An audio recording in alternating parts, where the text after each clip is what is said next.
If you're thinking about applying for the Trading Online voucher, in this short video I'm going to explain the benefits of the voucher, what kind of businesses are eligible, how you can go about applying, and also I'm going to explain some key marketing points that you should be aware of if you're going to start selling online. This Trading Online voucher scheme was set up by the Department of Communications in order to help Irish businesses sell more online. Now the context of this is that in 2016, Irish people spent €9.5 billion buying things online. However, 70% of that money went to overseas websites, and it's estimated that in 2020, Irish consumers will spend $21.5 billion online. So this voucher is designed to help Irish businesses capture some of that market. Another study showed that 71% of Irish consumers are more likely to buy from a business if they have a website. Businesses in Clare have been availing of this voucher for the past few years. And if you're wondering whether your business would benefit from it, take a look at some of the results of a survey we ran with companies who had availed of the voucher. 81% of businesses who've availed of the voucher have experienced an increase in sales, and 65% said that their sales increased by over 20%. Also, 2/3 of those businesses said that 20% of their sales now come from online, and 43% say that they're selling more to international markets. So what exactly is the Trading Online voucher? Essentially, it's a grant from the local enterprise office where they will contribute up to €2,500 to help you start trading online. But you will also need to contribute 10%. Please be aware, however, that you will be paying the VAT for the entire project. The Trading Online voucher does not cover the VAT element. A few other points about the voucher. Firstly, you shouldn't start any work until you get approval from your local enterprise office for the voucher. Any invoices that you receive from a web designer or a videographer, they need to contain proper business details such as business registration numbers, etc. And finally, if you previously availed of the voucher prior to April 8th, 2020, you can now avail of the voucher for a second time. So how do you know if you're eligible for this voucher? Firstly, you need to have a pretty limited online trading capability. This voucher is designed to help businesses start selling online, so it's very likely that you are probably not selling online or just very basic capabilities. If you have a full-blown e-commerce system that's doing well for you, you're not eligible for this voucher. Also, you need to have less than 10 employees. Your turnover needs to be less than 2 million. You need to have been trading for longer than 6 months, and once it's approved, you need to draw down the money within 9 months. Companies that are ineligible to receive this voucher include companies that have charitable status, not-for-profit companies, IT companies that would have that in-house capability anyway to start selling online, and also companies that are largely involved in importation and distribution.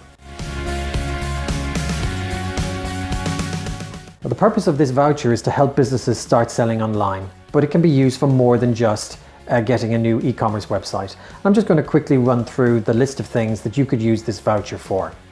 If you wanted an IT consultation, so talk to somebody to understand what technical requirements are involved, the voucher can cover that. It will cover the development or upgrade of an e-commerce website. If you wanted to implement online payments or a booking system, you could use it to purchase internet-related software. You could also use it to purchase online advertising, for example, Google ads or Facebook ads. However, if you're going to use it for online advertising, that advertising cost cannot take up more than 30% of the total amount approved in the voucher. It can also be used for the purchase of photography, or maybe you want to get a professional video made. However, if you're going to use it for that purpose, it can't take up any more than 80% of the total voucher cost. Also, you could use it for developing an app or multi-platform web pages. And finally, if you also wanted the voucher to cover a digital marketing strategy, then you could use the money to meet with a digital marketing consultant, and he or she would map out a digital marketing plan for you.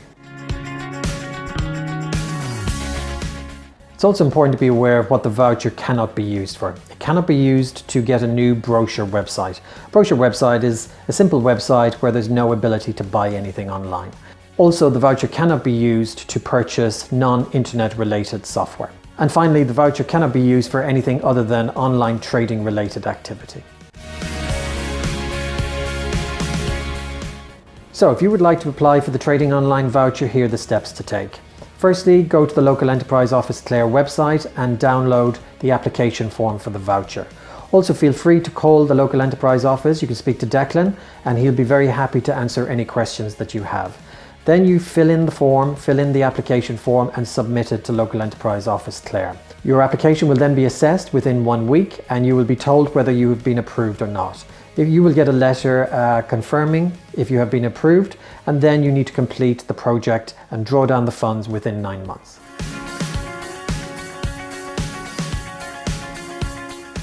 Now, when the work is completed and you want to draw down the funds that are available through the voucher, these are the things you need to be aware of.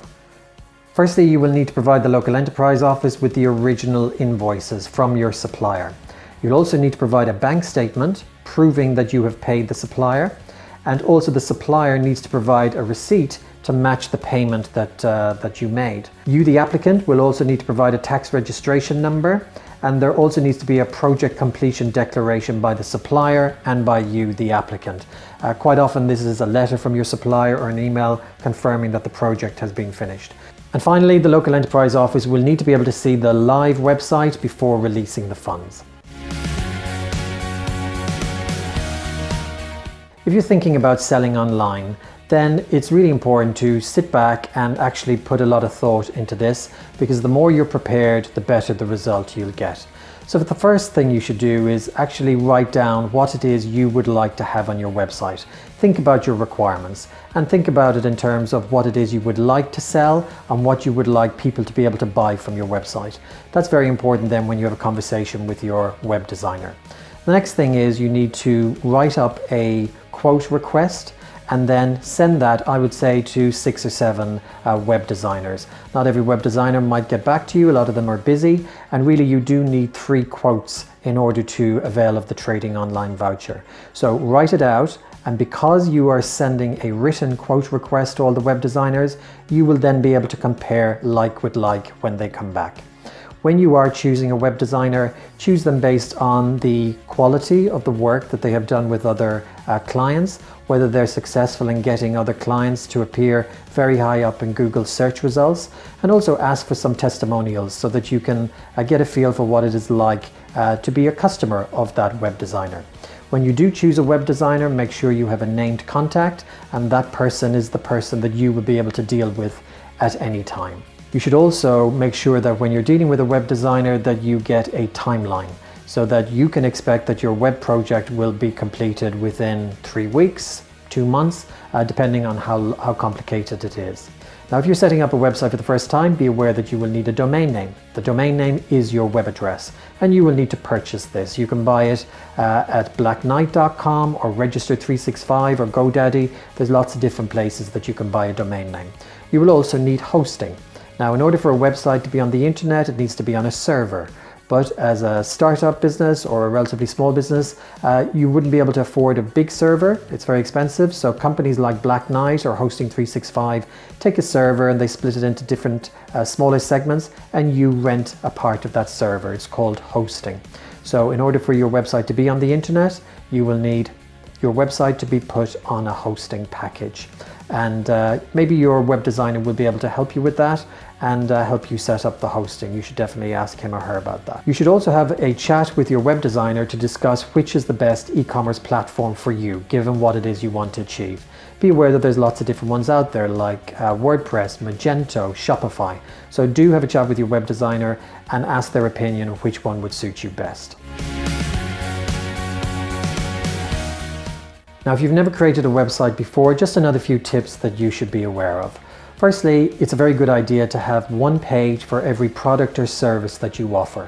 It's a very good idea because it will help you get found high up in Google search results. It will also allow you to drive traffic to those specific services and products from social media. So do ask your web designer to make sure there's a page for each product or service.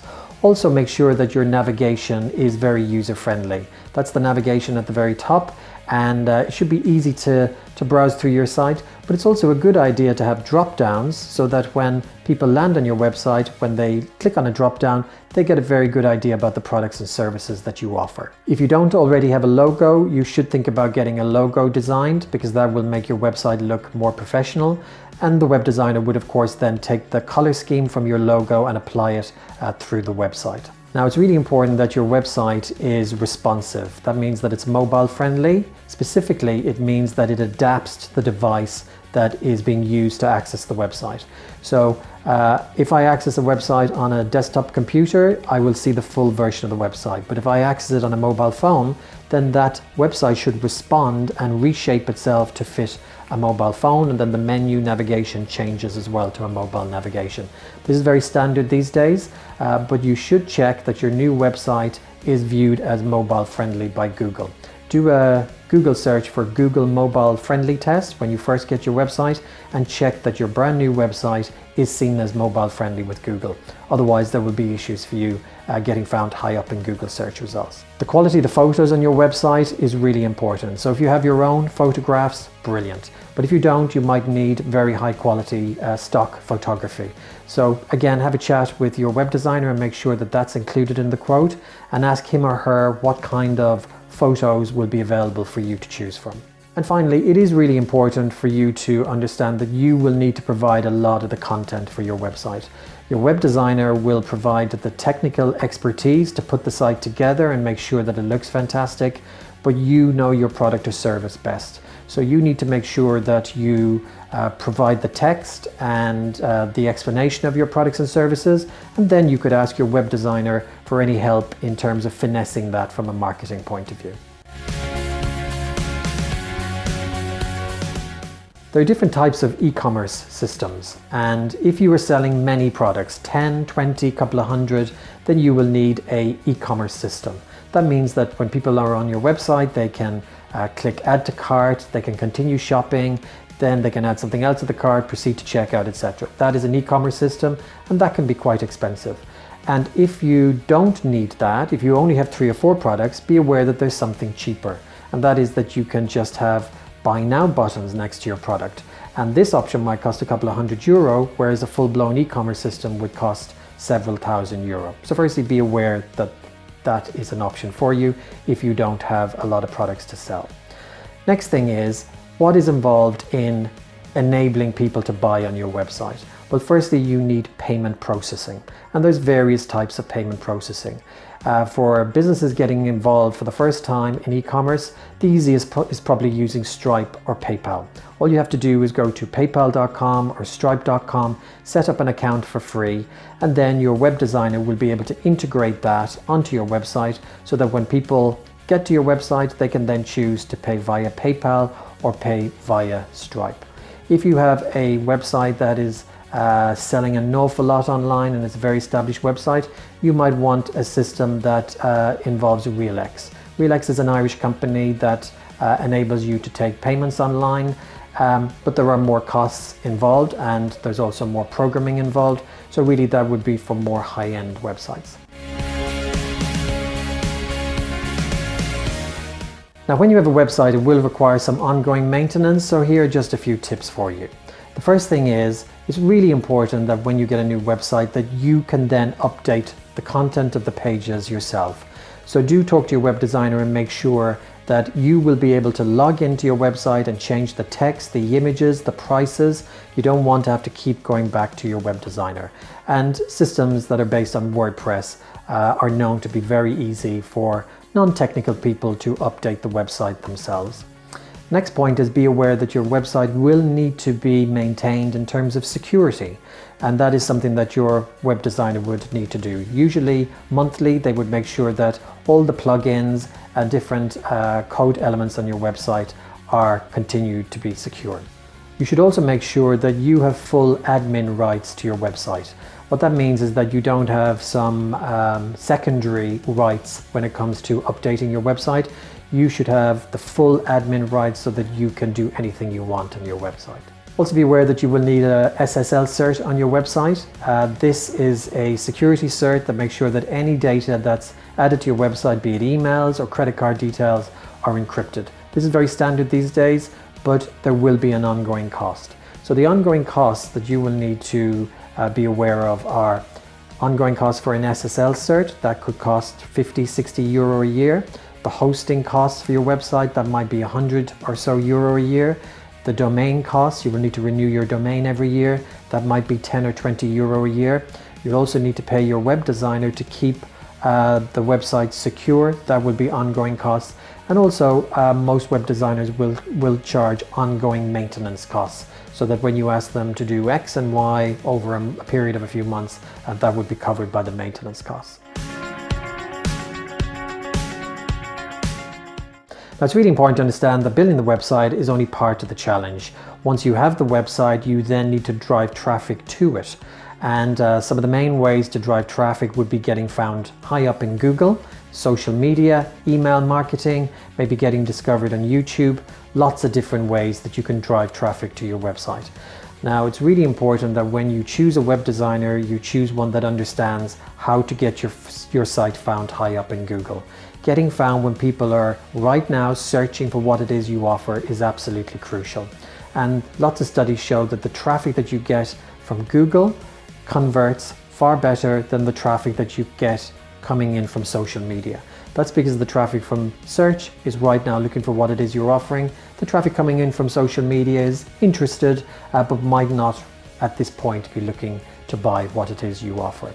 So definitely get an understanding of search engine optimization. Your local enterprise office runs training courses on it. It's really important that you understand how that works, what Google is looking for in a website, and what needs to be done on your website. Next, you should make sure you understand how to use the main social networks for marketing. What can you do in order to get discovered, grow a following, send posts into the newsfeed of the people who are following you, interesting posts that might get shared then amongst their friends, and how can you drive people back to your website? Again, the local enterprise office in Clare runs training courses on how to use Facebook, how to use Instagram, Twitter in order to grow your business. So definitely check those out. Also be aware that there are paid opportunities to drive traffic to your website. You could run ads on Google so that when people search for what it is you're offering, your ad could appear there at the very top of Google search results. Or you might want to use ads on Facebook and Instagram. They're very reasonably priced and they're very powerful in the way that you can target people. What I mean by that is you could target people throughout Ireland who have an interest in the kind of products and services that you offer, or you could target people within your county, or you could target people who live within 2 miles of your town. Definitely get a better understanding of Facebook and Instagram ads, and again, your local enterprise office in Clare runs training courses on that. Now, when you have a website that you're driving traffic to and you're selling on that website, it's really important that you understand what's happening on that website. So ensure that you ask your web designer to install Google Analytics on your website. That will give you information on how many visitors you're getting to your website each day, week, month. You can see whether your traffic is trending up or down. You can see where within Ireland your visitors are coming from, or where internationally your visitors are from. You can see how they're using it in terms of, are they engaging with your website? Are they staying long on your website? It will also even tell you where the traffic is coming from. Is your traffic coming from search, from social media? Within social media, is it mainly Facebook or Instagram? And because you are selling online, Google Analytics will also break down your sales, and it will tell you how many sales you got last week, last month, and whether the sales came from people who came in from Google or came in from social media, whether the sales were made by people who were on a phone versus a computer, and it will give you a lot of information that will allow you to know what is working on your website and what isn't. So if you're interested in the Trading Online Voucher, do please feel free to get in touch with us here at the Local Enterprise office in Clare. There's many ways that you can get in touch with us. You can email us at localenterprise@leo.clarecoco.ie. You can phone us on 065 682 1616 or visit our website localenterprise.ie/Clare. Alternatively, you can find us on any of our social media platforms. You can find us on Facebook, Instagram and Twitter.